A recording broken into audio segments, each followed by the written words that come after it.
নমস্কার, welcome back to our channel MJ diary. তো আমি আজকে না রাত্রিবেলাতে ডিনার আর করতে কিছু ইচ্ছা করছিল না, মনে হচ্ছিল ওই রুটি তরকারি খেতে কারোর আর ভালো লাগছে না।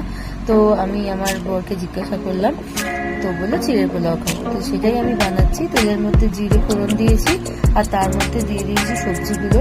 তো সবজির মধ্যে দেখতেই পাচ্ছ কি কি আছে। এর মধ্যে আমি হালকা একটু ভাজা ভাজা হলে নুন, চিনি আর শুকনো লঙ্কা দিয়ে দিয়েছি, মানে গুঁড়ো লঙ্কা যেটা আর কি। তার মধ্যে আমি এই সবজি মশলাটা সানরাইজের ইউজ করি। আর চিড়েটাকে আমি হালকা করে ভিজিয়ে রেখেছিলাম, ভিজিয়ে বলতে একটু জল দিয়ে ধুয়ে নিয়েছি 2-3 বার।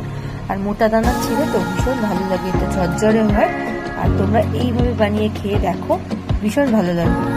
আর একটু তেলটা বেশি দিয়েছিলাম, তো সেই কারণে একদম ফ্রাইড রাইসের মতন খেতে লাগছিল।